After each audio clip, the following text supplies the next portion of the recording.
Bueno, les decía entonces, estas son las formas o más bien, estas son los tipos de estudios que permiten los diseños transversales. ¿Listo?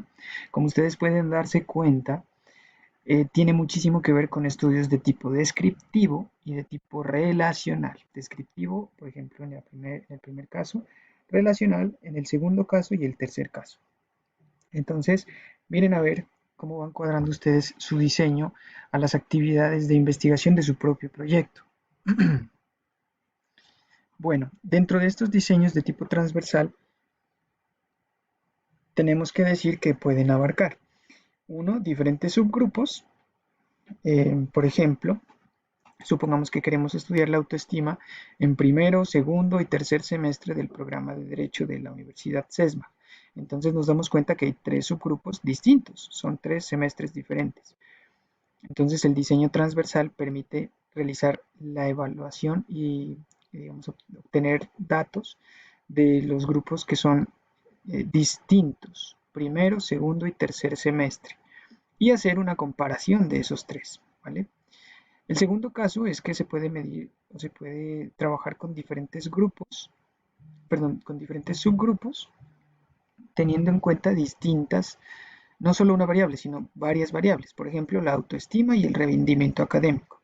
Entonces trabajaré estas dos variables en el primero, segundo y tercer semestre del programa de Derecho. Eso quiere decir que tengo las dos opciones, trabajar con una variable o con dos o más y hacer además una evaluación en diferentes grupos distintos. ¿Listo? Lo que hay que tener en cuenta siempre cuando uno trabaja con estudios con diseños, perdón, con diseños de investigación transversal, es que siempre la medición que se realiza es solo una en el tiempo. Es decir, si yo evalúo la autoestima en los niños, en los chicos, perdón, de primero, segundo y tercer semestre del CESMA, haré primero una evaluación en primero, luego una evaluación en segundo y una evaluación en tercero, o haré una evaluación simultánea con los tres, pero una sola vez y ya, no más. Luego, si yo tengo el segundo caso, haré una evaluación primero de autoestima y rendimiento en primero, autoestima y rendimiento en segundo, y autoestima y rendimiento en tercero. O puedo hacer autoestima y rendimiento en los tres. O puedo hacer autoestima en los tres y luego rendimiento en los tres. ¿Sí? Pero como se pueden dar cuenta, las veces que mida autoestima en primero, en segundo o en tercero, siempre será solo una vez y lo mismo para la otra variable. Entonces siempre se realiza solo una medición en el tiempo. Bueno, como pueden darse cuenta, les decía hace un ratito, los tipos de diseños transversales son dos y pueden ser descriptivos o correlacionales. Sobre estos vamos a trabajar en el proyecto de aula. ¿Por qué? Porque sus estudios o sus investigaciones son o de tipo descriptivo o de tipo correlacional, como les dije.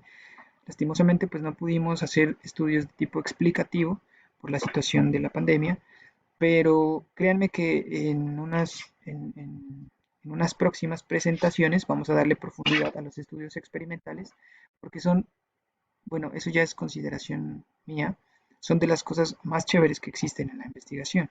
¿Listo? Bueno, en los estudios descriptivos nosotros hablamos de la incidencia o la presencia de una variable, como les decía hace un rato, y hay que medir sobre ello. Entonces, para ustedes que tienen estudios de tipo descriptivos, lo que van a hacer simplemente es medir una variable, ¿cuál? La que ustedes escogieron, cualquiera que esa sea, siempre y cuando obviamente cumpla con los requisitos de un atributo psicológico. Y en segunda instancia podemos evaluar o podemos trabajar sobre estudios de tipo correlacional. ¿Listo? Estos estudios de tipo correlacional, en ellos lo que hacemos es describir la relación entre dos o más variables y vamos a medir sobre ello. Cuando aquí hablamos de medir sobre ello, lo que quiero expresar es que usted va a tener que buscar, consultar, conseguir un instrumento que le permita medir su variable de manera cuantitativa, de manera objetiva. La mayoría de ustedes ya lo tienen porque ya me lo han comentado en las asesorías, que por ejemplo tienen un cuestionario para medir autoestima, otro para medir higiene del sueño, etcétera, etcétera. Muy bien, pues con esos instrumentos vamos a medir las variables. Si su estudio es de tipo descriptivo, simplemente vamos a medir y vemos si hacemos una comparación entre grupos, por ejemplo, hombres y mujeres, o grupos de estratos económicos distintos, o de nivel de estudio distinto, o de, ¿cómo se llama esto? De estado, ¿cómo es lo de estado civil, soltero, casado? Sí, estados civiles, ¿no? Eso. O si hacemos una comparación entre personas de diferente estado civil, etcétera. Y en los estudios que son correlacionales vamos a describir la relación entre dos o más variables.